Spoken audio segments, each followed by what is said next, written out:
go. Money Talk.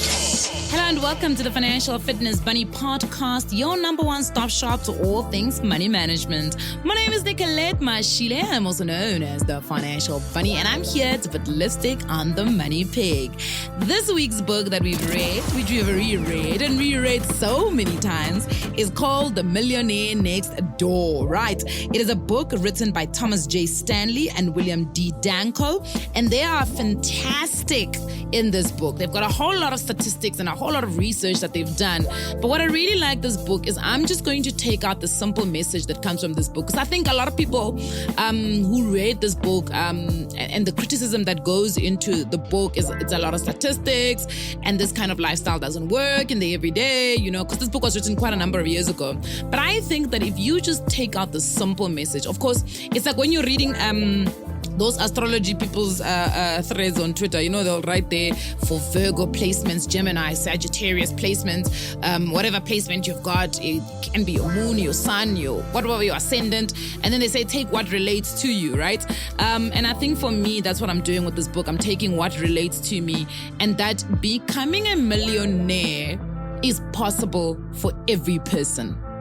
Every one of us can become a millionaire.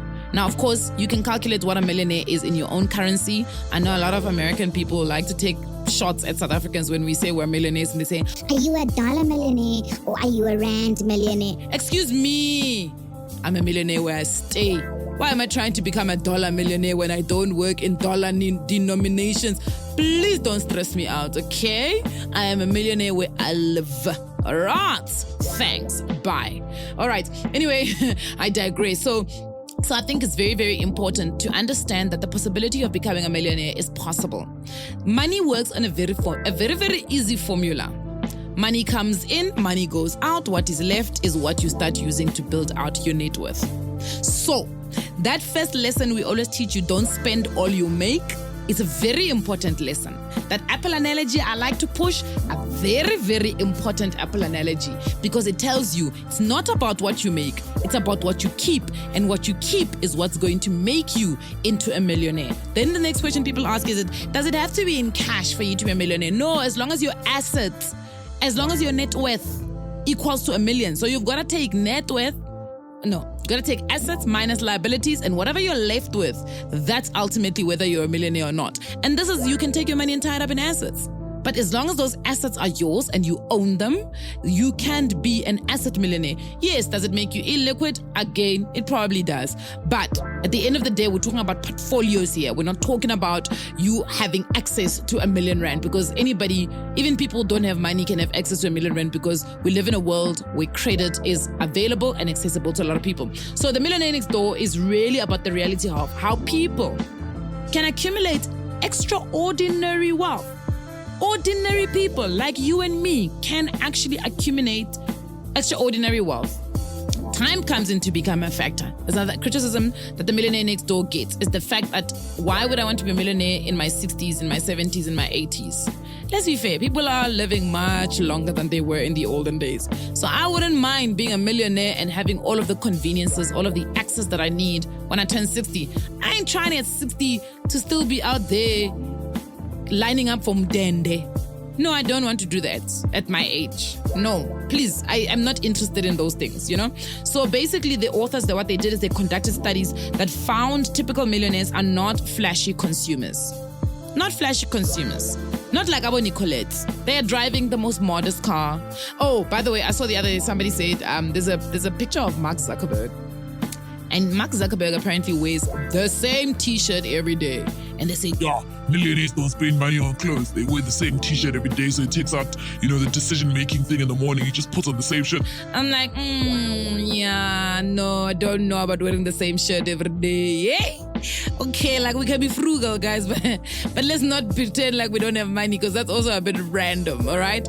Considering the fact that also we still need to work against the psychological issue of people attaching your material things to your status, the level of respect that they must give you. Yes, we do need to change that. It's not correct, but it still happens. It's like going into a briefing meeting at a tender briefing, and then you arrive in a skotong, and everybody's just like, this one, can we take them seriously?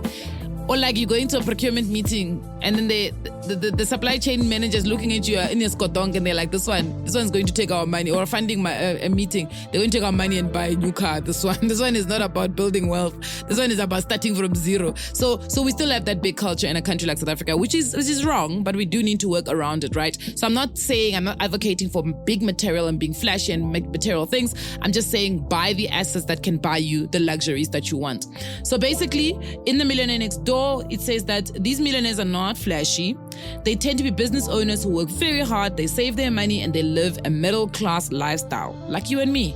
Yeah, but also, it's very important to remember what a middle-class lifestyle looks like in America versus a middle-class lifestyle in South Africa. Those are two different lifestyles, right? So, again, it is, at the end of the day, that's why I say there's some messaging in this book that I resonate quite well with, which is ultimately, we can all become millionaires as long as we put the formula of it's not about what you make, it's about what you keep and where you're keeping it, that ultimately is what's going to save us from spending all of the money. And one of my lovely, lovely questions that I love asking, especially when I'm doing events or seminars, I'll say, at the beginning of the year, in January, up until December, how much money went into your bank account? How much of it did you keep? And then you see the room just become somber because it's like, oh no, how much did I keep of that money? Was my bank account just a stop shop for debit orders to come?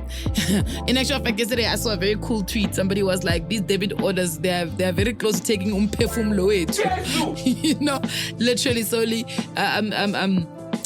translated as these debit orders are very close to just taking our souls and taking the last breath for us. But a couple of messages also in the book that were a recurring theme. One, you need to become good with income for you to become wealthy. You need a good income. And a good income means that you have a disposable income.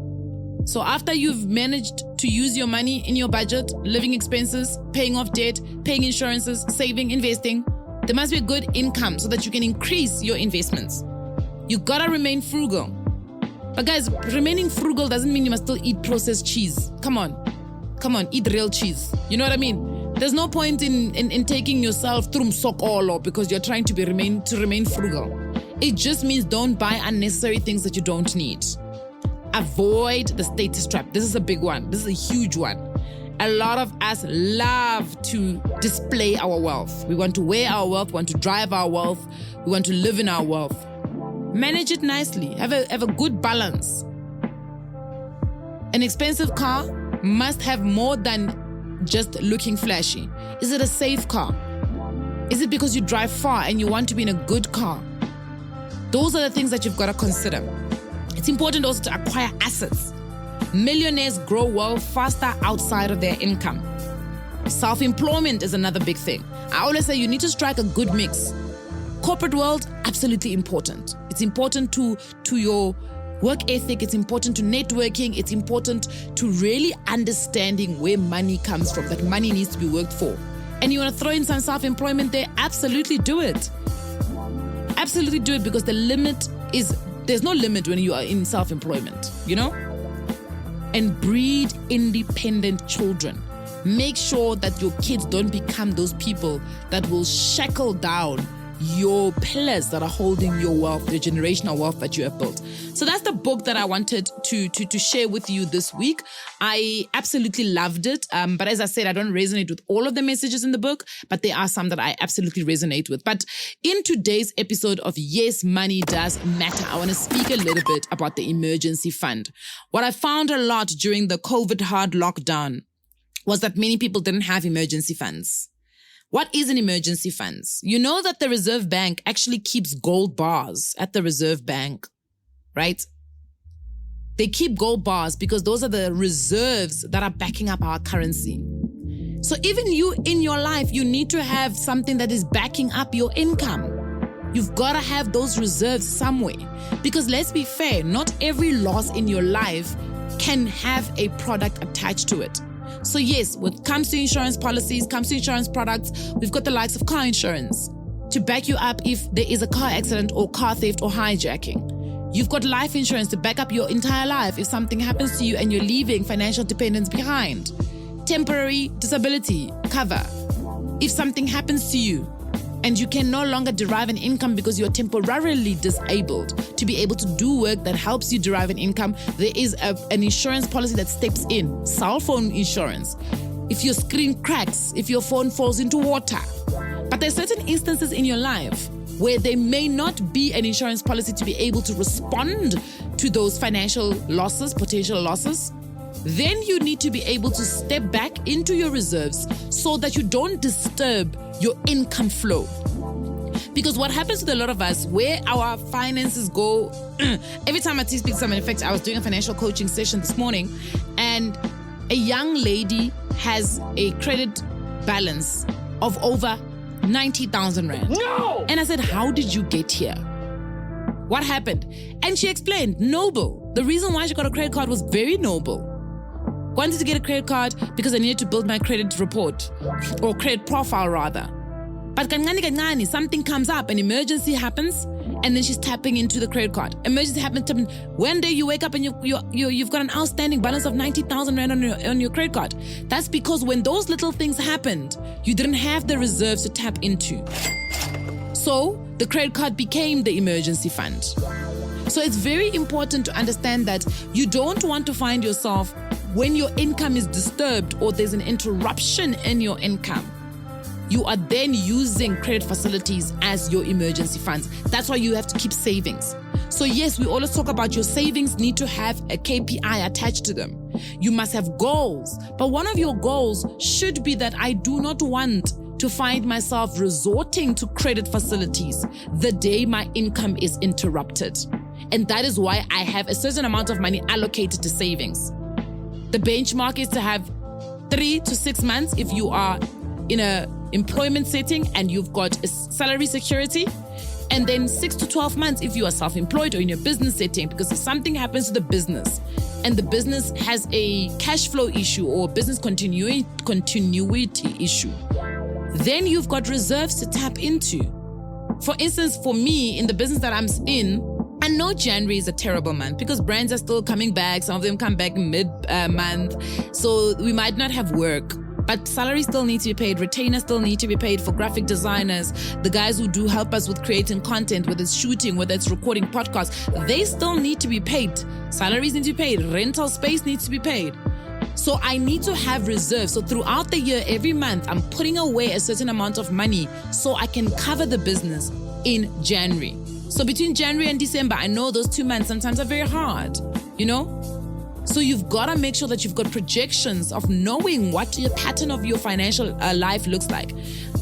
So for a lot of people who are salaried, it's very difficult to make this because they think, oh no, but my salary will come every month. My salary will come every month. Then boom, you get a COVID hard lockdown. There might be another pandemic that may put us in a hard lockdown. Right now, load shedding is putting a lot of our small businesses into a slow economic space. Where are your emergency reserves? Very important to think about these things in that manner so that you can put away that money. But where do you put it? That's the other next question that I get asked a lot is, where do I save my emergency funds? Well, look, you've got to determine how much you need and you are comfortable saving up to. Because also you don't want to save 120,000 Rand when you only need 90 and then you put it in an account that doesn't really have a high interest yield on it. Now your money is sitting there and inflation is eating at its value. So it's important again to make sure that the account where you're putting your money is an interest-bearing account. It's an accessible account because what you don't want to do is what Nicolette does. Nicolette has her money in a 32-day account. An emergency happens. Nicolette needs to withdraw that money immediately. But the problem is the bank is going to penalize her because it's supposed to be money that's only accessible after 32 days. So now you're losing. Hey. So just by that indication is that there needs to be a level of accessibility. But it also mustn't be like accessibility like now, because there's no emergency that needs you to respond now, right? Unless it's like somebody broke their hip. And if that's the case, then you can use your credit card, but then you know that within 24 hours or when your money comes out, you're able to pay back the credit card. Remember, if you pay your credit card in the same billing cycle and you settle the balance, they don't charge you an interest on it. So very, very important to think about these things and work them around in your head to say, okay, it works this way if I do it this way. So 1, interest-bearing account, or at least let it beat inflation. 2, make sure that it's an account that is accessible to you. 3, make sure it's not an account that you are seeing every single day. Because let me tell you, human nature, human behavior is that when there is money, I'm going to create situations that are going to need that money. I see a lot of people, what they do in their budgeting is that they'll put away 5,000 Rand every single month and say, towards my emergencies. Mid-month, week number 3, Bailanda, fetching my money. It's my money after all. This is an emergency. No, Olivia Pope. It is not an emergency. Relax. That's why you've got to separate where you're putting your emergency funds. Because if you put them in the same transactional account system or ecosystem, you are going to fetch your money. I promise you. A friend's 30th is going to become an emergency. Oh, I need this. It's going to become an emergency. Oh, I'm starting the gym. And, if I start the gym, I'm going to feel better. Dopamine is going to get pumped and I'm going to be less stressed. So this is an emergency. I should be able to go fetch that 5,000 Rand to buy gym clothes. No, that's not an emergency.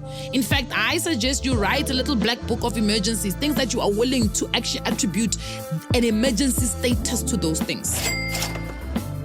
But again, don't go overboard in putting money away into this emergency fund that you end up actually losing in terms of the return that you could potentially be getting if you had invested a certain amount of those funds. I use what is called the Frank app.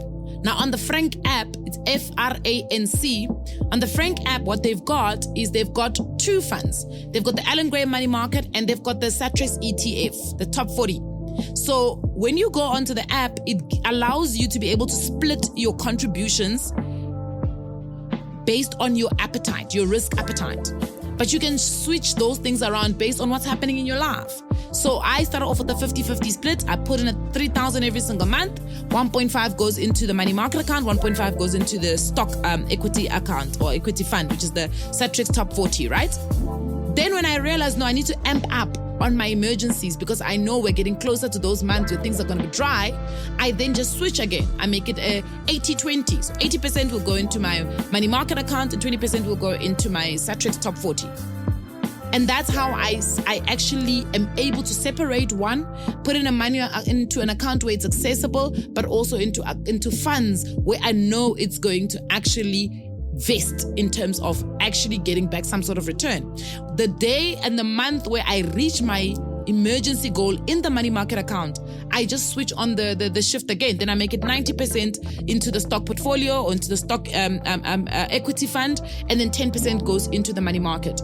The day I need to withdraw from the money market, I do my switch again in terms of my split. Then it's 90% into money market until I reach the goal, and then I say 10% into the equity fund. So these are some of the things that you've got to think about in terms of how do I set up my emergency fund so that it speaks to me. I know there are people that say they keep their emergency funds in a TFSA. I would not recommend that, and simply because of how the TFSA has been set up. Now, this is not financial advice. I just want you to think about it. The TFSA, for instance, 1, it has a limit of 36,000 every single year. So annually, you can only save 36,000 Rand. What if your emergency fund is 100,000? 2, you cannot replace what you have withdrawn. So let's say you get to month August and you need an entire 36,000. That means that for the rest of the year, you cannot put away any money into the same TFSA to use. Because 1, you can't replace that 36,000. So you've got to wait for the next financial year to restart again. And remember, you've got a lifetime limit of 500,000 Rand. So if you have reached that 500,000 Rand and you are, on a mathematical scale, you should be reaching that 500,000 Rand limit in what? At 36,000 a year, probably in 13 years. But now you're going to reach it quickly because you keep withdrawing and you're doing weird, well, you're not going to reach it quickly. But the fact is, by the time you reach it, you may not have money in that TFSA, and it just really makes the whole purpose of a TFSA obsolete. Remember, it's about saving money that you can withdraw tax-free, and you've got to give it a chance for that money to actually gain momentum and gain some interest and reinvest any returns that you're getting, any types of yield you're getting. You want to reinvest it in there. Other people say, but what if I use a fixed deposit account? No, but you can't use a fixed deposit account because in a fixed deposit account, you can't withdraw that money without penalties. Some of them, they just simply say you can't withdraw that money in that fixed period, whether it's 3 years or 5 years. Some of the fixed accounts also, you can't make additional contributions. So again, it's about assessing the place where you want to put your money and then deciding. I used to use a money maximizer account from FNB, but it had a limit of 100,000 Rand to open the account.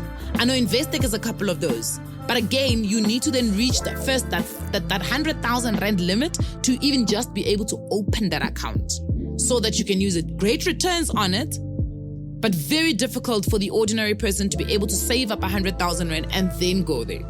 So you could use other platforms and say, actually, you know what, I'm going to start with a 32-day account, which is offered. I know Standard Bank offers one.